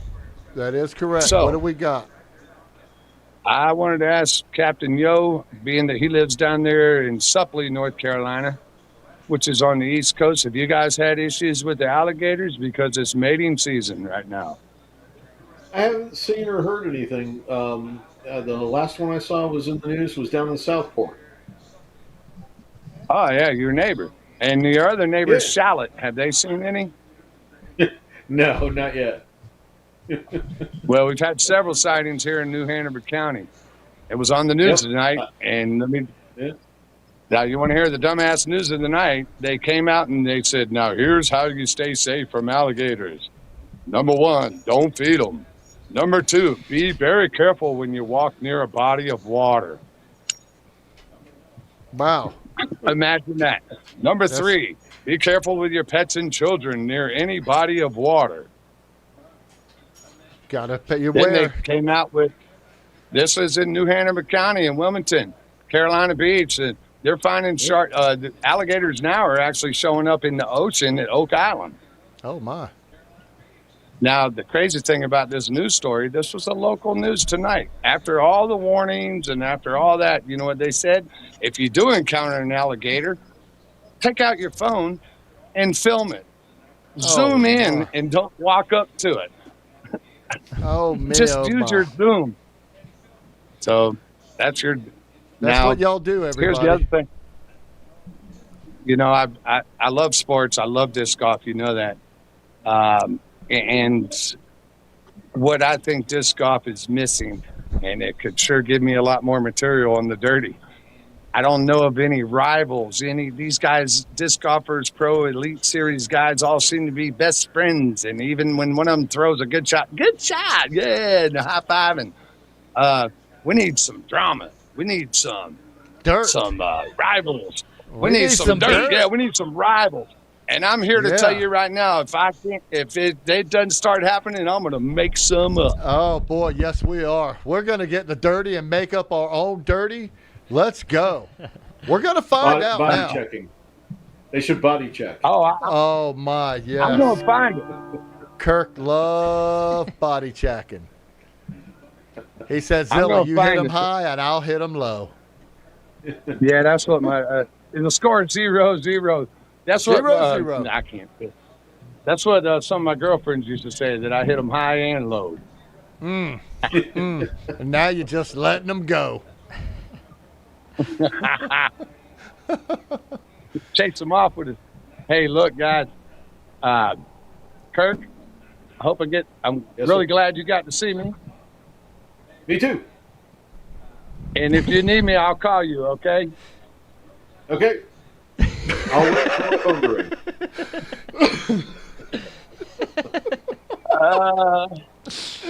ring. One more question. But don't feel bad, because I probably won't answer it because I won't know your number, and I don't answer numbers that I don't recognize. Okay. You just got to keep calling. Just keep calling, and I guarantee you he'll answer. I think I could find him in the town of Suppley, North Carolina. It's pretty small there. I'm sure he lives off the highway. I do. Highway Is it star. an actual? Do you live off a highway or do you live off of one of them SR routes? I'm on the state road, but I'm right off from Highway 17.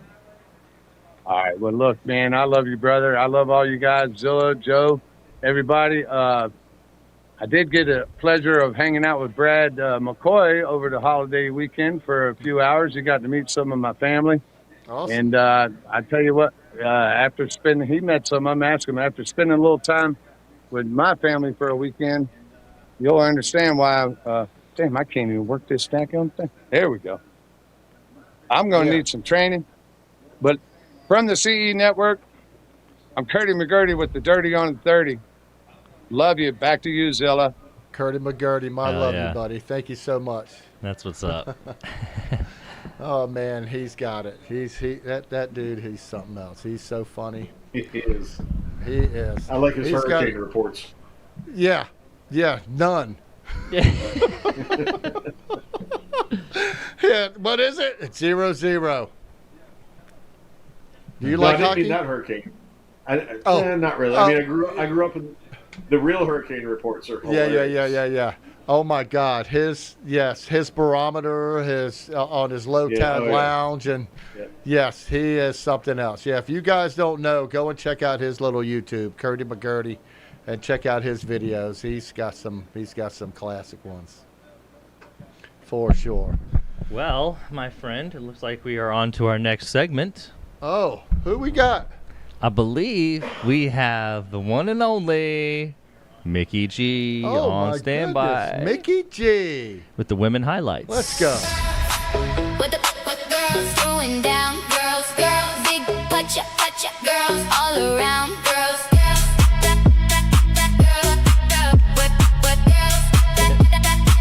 with Mickey G.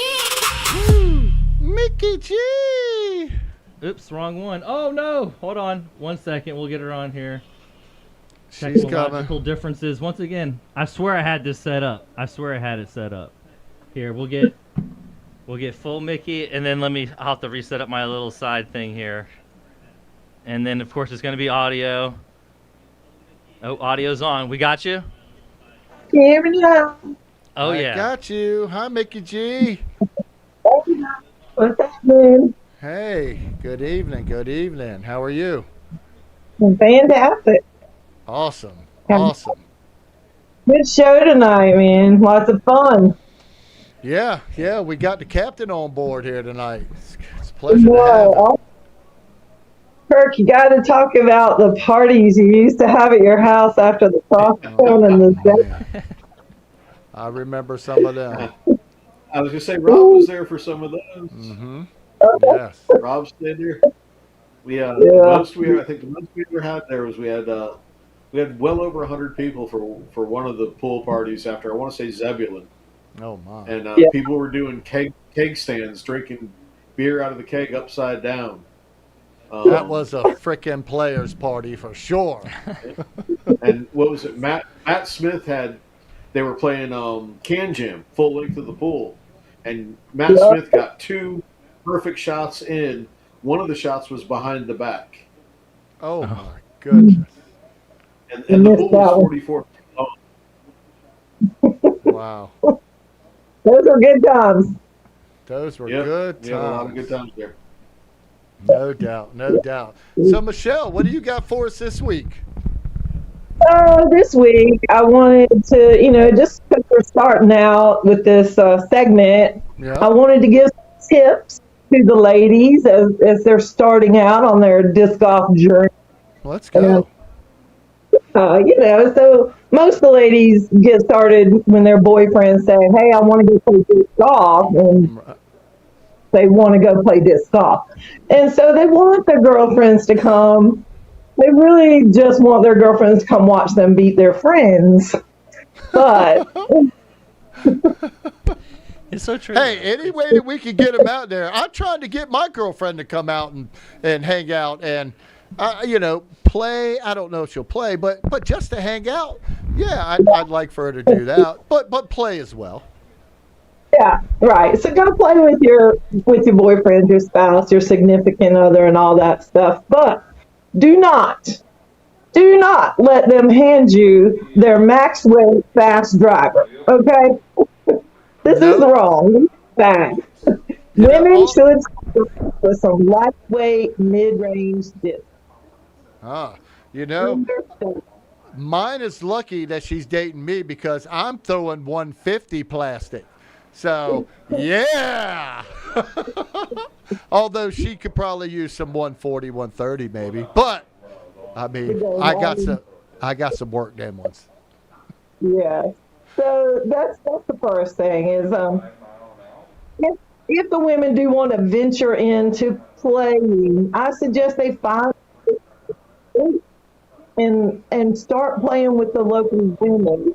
They are adapted to teach them a little better than the men are. Good point. The thing with the man, a lot of times the man wants to tell you, here, throw this dude. And really what we just need to know is, where should I throw it? What should I aim at? What should my flight be? That's really the advice we need, because we throw our disc differently than you guys throw yours, right? Yep. So the best advice from boyfriends is not what is the disc, right?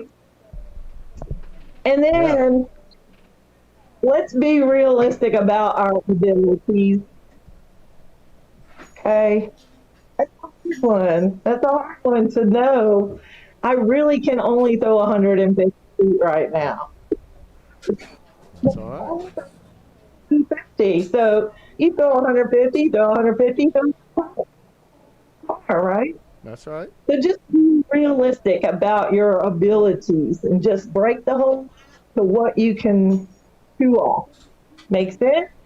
Yes. Definitely. Yes. Yeah. Yeah. I just found that out tonight. As a matter of fact, you might have saw that. I'm thinking that I could throw a lot faster than I really can. And that's kind of like, it's heartbreaking. But at the same time, it's like, you know, I can still play and my discs seem to go okay. So, you know, whatever. I'm going to keep on. I'm going to keep on keeping on. I'm not going to let it deter me. You've won a couple of tournaments this year. I've won one, yes. Okay. Well, you're playing pretty good. Thank you. Thank you so much. Yeah. I appreciate it.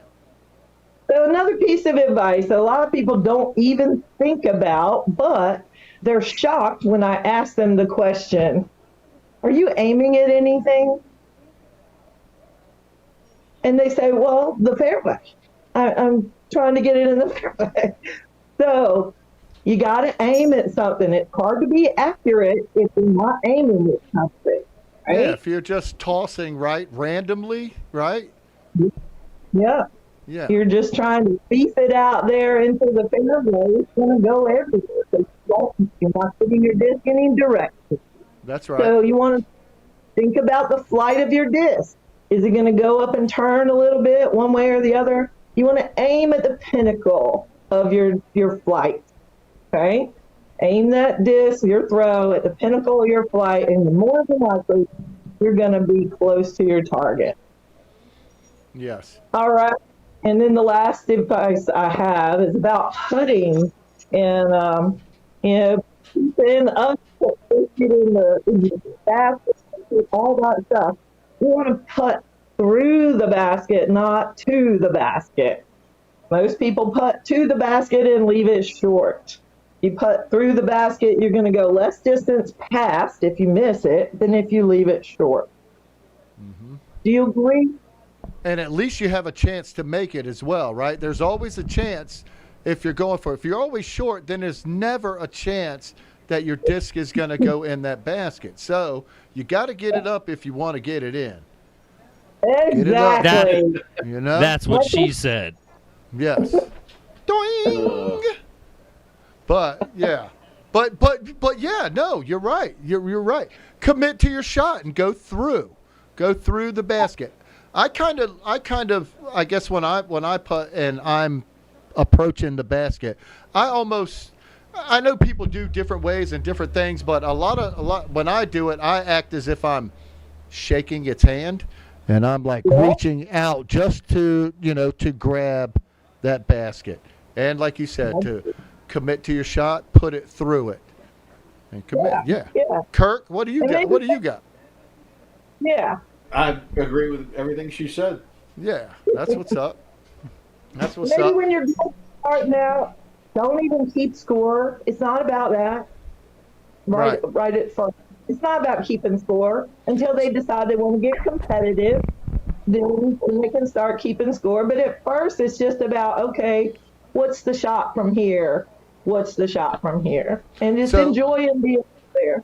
Wouldn't you think with newer ladies coming in who really maybe don't know the sport, it would be nice for maybe for them to get some used discs, lighter, that are maybe a little more beat in as well, for a slower arm speed and maybe spin, that would fly better. I know that a lot of women get discouraged, when they play, and the disc just does one thing, right? Just continuously. You get them, like you said, max weight. It's brand new. It's so overstable that they just get discouraged, and it just hyzers out every time. So, yeah, lighter discs. Some has been used in, and help our ladies out. And I think, right, I don't think they should play in woods if they're just starting out. Shouldn't you think they should play maybe in a more open course to get a little bit, so that way you can actually see the flight of your disc a little bit? I think Deep Creek Dreams would be a great Ooh. place for them to start Ooh, out. Great shout out. Deep Creek Dreams would be a great place for beginners to come out. And we're here and we'll actually teach you as well. Yeah, and there is a little tiki course set up out here too, so to do some shorter holes. Yeah, there is. And our sponsor, Forgotten Road Ales, also has a little tiki course set out there. So if Yes, you want they to do. crack a couple brews open and Every Thursday night you could come and play with us at Forgotten Roads Ales at 6:00 every Thursday. Yep. And we'll Michelle also mentioned. Will I was improve going to say, your Michelle also game. mentioned something else. She mentioned that women should get a mid range, and it's not just women. Any beginning player should start with a mid range. You don't need a driver. And even when you get to the point where you're starting to throw drivers, you're not really throwing your drivers that much further than a good mid range. That's right. Right. That's right. So start about Right. with a lightweight mid range and get them started. My first time I played with a 141 world class lid at Cedar Hills. Oh wow. Yeah, when I first started too, I threw a putter for 2 years before I actually went to higher speed discs. I wanted to learn how to throw the disc itself, right? And being with these higher speeds and I don't know, way back when, of course, maybe they weren't so high, but still they didn't do the things that I wanted them to do because I didn't know how to do it. So I really threw, and being and growing up at Bayville, it was a kind of, for me back then, it's a little pitch and putt course, par threes. Yes, we had 4 different tee pads and 2 different baskets, and it changed the course dramatically. But for the most part, it was a steady ed designed kind of a pitch and putt course, out at the beach, and it was perfect for your putter shots. And I did that for about 2 years. I just learned how to throw a putter to get my angles right, and then learned and stepped up and threw my middies and drivers. And it got me to where I am today. Nowhere. Yeah. But Me too. yeah. Remember we mentioned earlier about how I got my PDGA number back when Rattle paid for your entry into the PDGA. Yeah. That tournament that I won was a monthly, and I won it with one disc. It was a birdie. I played Kentwood with a birdie. Wow. Kentwood. That's a little pitch and putt course too. Great history on that It little is. course for sure. Yeah. So this is. Go ahead. Sorry. That's all right. Go ahead. Area. There's one ladies group that meets on Wednesdays all summer, and they rotate between Lee Farm, Mule, and Dice. And then they do a mystery course on the 4th Wednesday. So you could send your ladies there, or there's another ladies group where we meet once a month on a private course somewhere, and we play doubles. So 2 different ways to get up with some women in the air. Awesome. That's what's up. Heck yeah.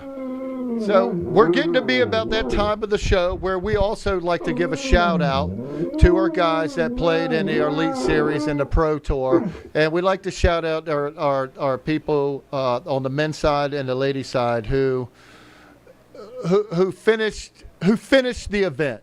They might not have had a great showing, but I guarantee they had a lot of fun. And this weekend Inside Circle's Edge and Disc Golf Scene bring you notable tournaments from around the globe. Put your upcoming tournament in the chat. Let's go. Let's go. Let's go. Yes. Heck yeah. Yeah, so they were at California in Stockton this weekend. And Calvin Heimberg and Gannon Burr went into a one-hole playoff, and Gannon Burr held out the win. Calvin Heimberg actually won the event. Gannon came 5 strokes back in that round to tie him to force a playoff. But there's some people that probably you've never heard of, right, who actually played, and they came in 107th place. And this young man's name is Jeffrey McCormick. And he's from Clovis, California. He's been a member since 2019. He's got a nice rating. His rating is 975. He has 152 events with 10 career wins. Let's go, buddy. Way to play. His PDGA number is 116860. And let's see here. Does he have there's no ranking. So, but anyways, congrats, man. Way to go. Way to finish the event. Way to play. Way to stick it through. And somebody actually quit, and you stuck it through. My man. That's what's up. That's what's up. That's right. And on the ladies' side, we have Stephanie Yule. PDGA number 228486. And she's from San Ramon, California. She's an amateur. She's been playing since 2022. She has a current rating of 857. She has 32 career events, not many at all, with 9 wins, though. That's pretty good. Let's go. So way to go, Stephanie. We're proud of you. That's what's up. You did it. Certainly did. Good job. Heck yeah. All right. Any team updates this week? Alarm clock goes off at 5, and you're barely alive. No. You got to be to work in an hour. You got time for a nice hot shower. Well, I'm not sure. I'll have to look in there and see. I don't know if anybody has sent me any information on any team play this weekend or not. Yeah. Michelle, have you heard anything? Yeah, Mark Barber and the Knoxes are going to be up in Newport. They'll be there this weekend. And actually, Joe. No, it's next week. No, it's the weekend after. I thought it was this weekend. I kept saying that. It's the 6th. It's okay. 6th and 7th. Mark told me he was going this weekend. Unless it's the different divisions are playing different weekends, but I don't think so. You might want to find out. Because Alicia and Steven are in my division, so I know that. Yeah, that's the same event. That's on the same day, and I think it's 6th and 7th. Yep. No, it's New Quarter Park because that's my home course. That's my original home course. In Williamsburg, Virginia. So I'm going to show the old crew what I've been doing since I've been gone. So it's the 30th and 31st, right? So Stephen and Alicia are going to be at the Pancake Pop. All right. Yeah, my buddy Will Smith. Ross Pancos is going to be at the Battle of the Potomac. Okay. All right, our Mid-Atlantic guy. So that's all I know for sure. Okay. All right. Okay. Well, good luck to those guys. In the team calendar on the website. Where are they at? We're telling them to go. You go on our website, circlesedgediscgolf.com. You can check out our team and look at our team calendar, and you can see all of our teams, where they're playing. You can follow them, check them out. But that only works if they put their information in there, right? We're all working on it. You know, this is our year of tech. This is our year of tech. We're introducing everybody to kind of get our full bionic disc golf things going. Just off, and I don't know why that brings up one last topic, but if I cut off my arm and gave myself a bionic arm, can I still play professionally with my bionic arm? I'm going to say yes. Kirk. I'm going to say yes. Kirk, I got one more thing that I'd like to tell you. We here at Circle's Edge, we are innovating and we are creating and designing and coming up with new stuff on the daily. One of the things that we have just did, and I don't know if you're aware of, but we actually created a disc golf game. Nice.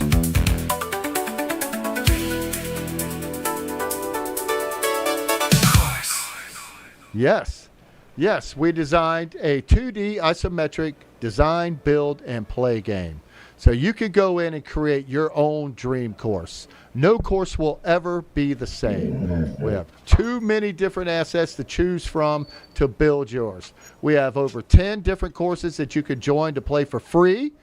And you can sign up, compete, you can gamble with your CE coins, you could live chat with your people, you could co-build with your friend if you wanted to.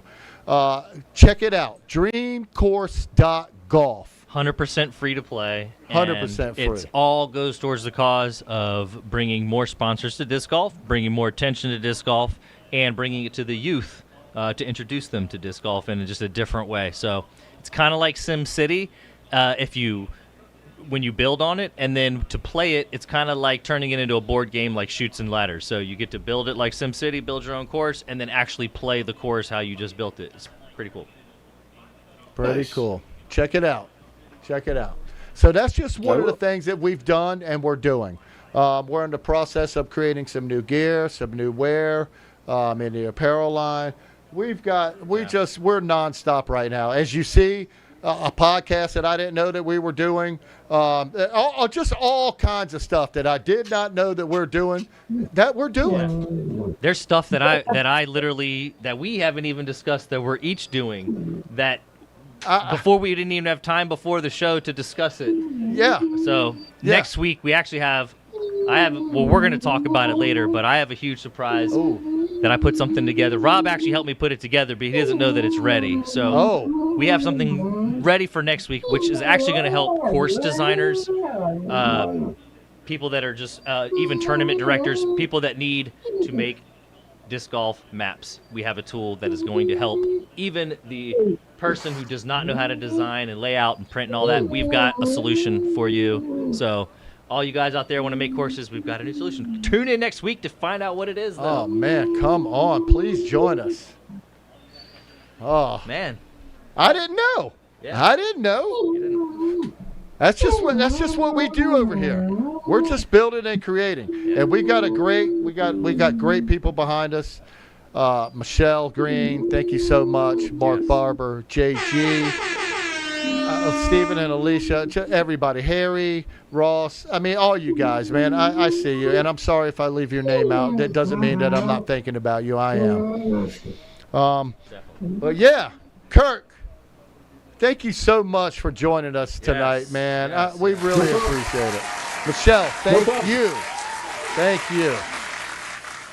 Yeah, you guys are awesome. We really appreciate it, and like I said, this is all for the movement. So, man, Kirk, if you got any OGs on the list that you want to let them know about the show, like tell them to hit up Zilla and say, hey, let's push this thing forward. We're here to let these new disc golfers know what disc golf is really about and how it came to be and why they have this freaking awesome game to play, man. I don't know what I would do without it. I really don't. It changed my life. I've seen it change other people's lives.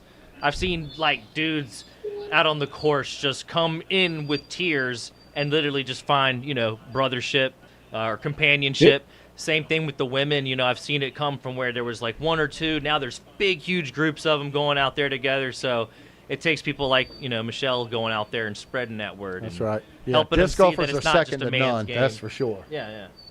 That's Definitely. right. Heck yeah. Yeah. Yep. Another good week, guys. Yeah. Thank you, Michelle. Yeah, good Thank you. times. All right. See you Well, we next can't time. wait. You got it. We cannot wait to see you next week. Kirk, thank you so much, buddy. We here at Circle's Edge, we're signing off. We want to thank you again for coming. We want to thank all of our sponsors again. Definitely. Forgotten Road Ales, Print-O-Vision, Atlantic Coast Screen Printing, RossaRoo, and Deep Creek Dreams. Thank you. Circle's Edge, Inside Circle's Edge. Who else we got? I don't know.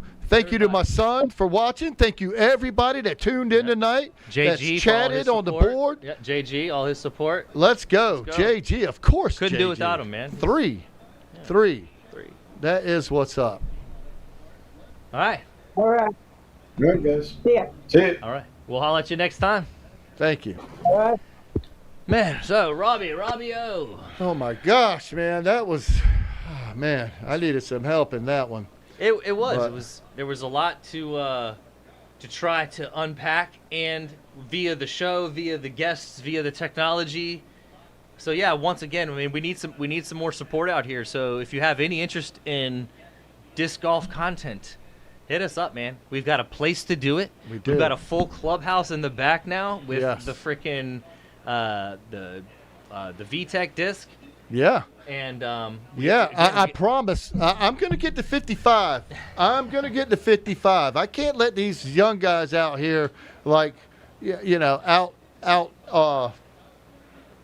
outpower me. Yeah. It's not going to happen. Well, I want to get all the skills combined where we're actually doing a real full skills challenge from the drive to the upshot to the putt. So we need help to do it. So hit us up. Come on out, Deep Creek, Wednesday nights, 7 o'clock. Let's go, Joe. I'll take all those ideas, brother. Let's go. Yeah, show up early if you want to help out. 6 o'clock or so, 6:30. We're usually showing up here, getting all set up. Again, we got beverages provided by Forgotten Road Ales. Yeah, We've got some other treats laying around here. So I mean, just come on out, man. Help support. Or if you want to be a part of the show too, I mean, give us a ring. Send us a little email. Circles Edge Apparel. Yeah, let us know what you got at gmail.com. That's right. Or you can reach us on Messenger. Or you can reach us on Facebook. Anywhere you want. Just reach out. Yeah, here's Rob's cell phone. Ready? Yeah. No. It's 757. So our next week's guest, I'll go ahead and give you who that is. We've got one of our another pioneer that's coming into the sport. The sport. It's coming into this podcast. David Mansfield. Can't wait to see you, buddy, next week. And I'll do better. Yeah. Well, that's what's up. That's what's up. Knock it out. Let's go, and that wraps baby. up another Wednesday. See you next week. Thank you, Jim.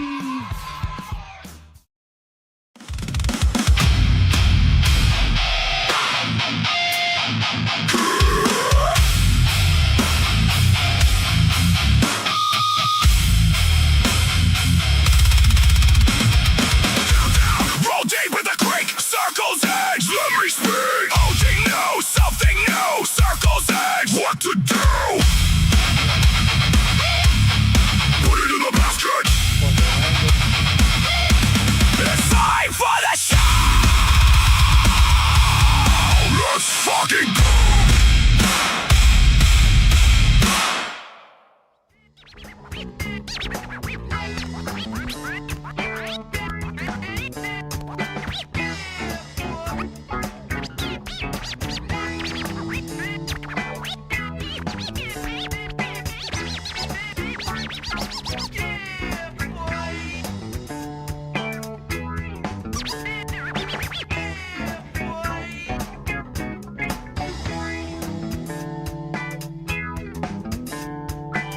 It's better than caffeine, and you'll be ready to make the scene. It wakes you up quick, lickety split.